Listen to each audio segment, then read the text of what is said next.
लोकसभा चुनाव के लिए चौथे चरण में होने वाले मतदान को लेकर चुनाव प्रचार का शोर थम गया है, लेकिन शनिवार की देर शाम से अब नई रणनीतियों पर काम जारी है। 10 राज्यों और केंद्र शासित प्रदेशों की 96 सीटों के लिए सोमवार को मतदान होना है। इसमें बिहार की सभी 5 सीटों पर होने वाले मतदान के लिए एनडीए को सभी सीटों को बचाना चुनौती है। दूसरी तरफ महागठबंधन के लिए इन सीटों पर जीत दर्ज करना नई अपॉर्चुनिटी, जिसका बेहतर प्रयोग महागठबंधन और खासकर आरजेडी आगामी विधानसभा चुनाव में कर सकती है।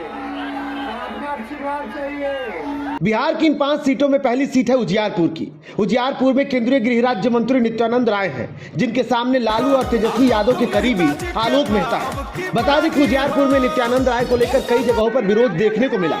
यहाँ जातीय समीकरण और मोदी फैक्टर में फिट बैठने वाले नित्यानंद राय का युवा विरोध कर रहे हैं। यहाँ के युवाओं का आरोप है कि सबसे अधिक सेना में भर्ती होने वाले लोकसभा क्षेत्र से सांसद होने वाले नित्यानंद राय ने युवाओं के लिए कुछ नहीं किया।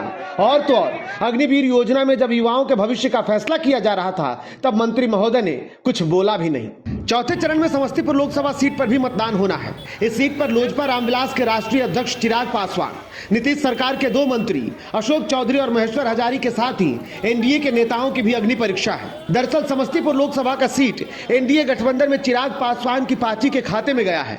यहां से चिराग पासवान ने देश में सबसे कम उम्र के प्रत्याशी अशोक चौधरी के बेटी सांभवी को टिकट दिया है, जिनके सामने महागठबंधन की तरफ से कांग्रेस ने बिहार सरकार के मंत्री महेश्वर हजारी के बेटे सनी हजारी को टिकट दिया है। यहाँ द आउटपोस्ट की टीम ने देखा कि स्थानीय बनाम बाहरी का मुद्दा चरम पर है। यहाँ के लोगों का कहना है कि सनी हजारी स्थानीय नेता जबकि शांभवी बाहरी है। ऐसे में अपने बेटों को जिताकर लोग संसद भेजना चाहते हैं। हालांकि मोदी फैक्टर भी यहाँ लोगों की जुबान पर रहा। चौथे चरण में दरभंगा में भी मतदान होना है। यहाँ बीजेपी से निवर्तमान सांसद गोपाल जी ठाकुर ने विकास के मुद्दे और राष्ट्रवाद भी चुनाव का मुख्य मुद्दा बताया है। बता दें कि एनडीए का गढ़ कहे जाने वाले दरभंगा में जातीय समीकरण में सेट होने वाले गोपाल जी ठाकुर की स्थिति बेहतर तो दिखी, लेकिन उनके सामने आज तक कभी चुनाव नहीं हारने वाले का रिकॉर्ड रखने वाले लालू यादव के करीबी ललित यादव चुनावी मैदान में हैं, जिन्होंने दरभंगा एम्स और शहर में जाम जैसे मुद्दे के साथ ही तेजस्वी यादव के रोजगार के मुद्दे को आधार बनाया है और जीत का दावा कर रहे हैं। वामपंथियों का गढ़ कहे जाने वाले बेगूसराय में भी चौथे चरण में मतदान होना है। यहां से केंद्रीय मंत्री गिरिराज सिंह को जीत के लिए संघर्ष करना पड़ रहा है।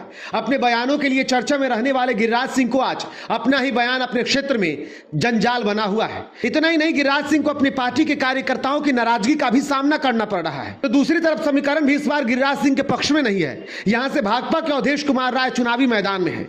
समीकरण के मुताबिक देखें तो 2019 के चुनाव में राजद और भाजपा ने अलग अलग चुनाव लड़ा था, इसलिए वोट बैंक में बंटवारा हो गया था। नतीजन गिरिराज सिंह जीत गए थे, लेकिन इस बार भाजपा और राजद दोनों एक साथ है। इतना ही नहीं, तेजस्वी का रोजगार फैक्टर भी युवाओं को आकर्षित कर रहा है। ऐसे में गिरिराज सिंह पूरी तरह फंसे हुए हैं। बाहुबलियों के नाम से अपनी पहचान बनाने वाले मुंगेर में भी लड़ाई कांटे वाली है। यहां से जदयू के पूर्व राष्ट्रीय अध्यक्ष सीएम नीतीश के काफी करीबी और निवर्तमान सांसद ललन सिंह है, जिनके सामने राजद के अशोक महतो की पत्नी अनीता देवी है। मुंगेर में एंटी इनकम्बेंसी, जातीय समीकरण, हाल के दिनों में ललन सिंह का बीजेपी के खिलाफ उग्र रूप और सीएम नीतीश की पलटीमार राजनीति का शिकार हुए ललन सिंह के लिए जीत मुश्किल लग रही है। वहीं दूसरी तरफ अनंत सिंह का पेरोल पर जेल से बाहर आना और जेडीयू ललन सिंह के लिए सहानुभूति ये बताती है कि ललन सिंह मुश्किल में है। हालांकि मोदी फैक्टर और बाहुबली के सामने बाहुबली की लड़ाई में कुछ भी होना संभव है, लेकिन मुंगेर में भी संघर्ष कांटे वाली है, ये तय है। वैसे तो चौथे चरण में होने वाले मतदान में अधिकतर सीटों पर एनडीए का वर्तमान में कब्जा है। इतना ही नहीं, कई सीटों को तो गढ़ के रूप में भी जाना जाता है, जिन्हें बचाना एनडीए के लिए अग्नि परीक्षा के समान है। तो कई सीट वैसे भी हैं जिनके ऊपर नेताओं की राजनीतिक भविष्य भी दांव पर लग गई है। हालांकि इन सीटों पर फैसला क्या होगा ये तो जनता 13 मई को तय करेगी, लेकिन उससे पहले सभी पार्टियों की आखिरी रणनीति जीत और हार का फैसला करेगी और वही मेहनत निर्णायक होगा, यह कहना गलत नहीं होगा। Team the outpost.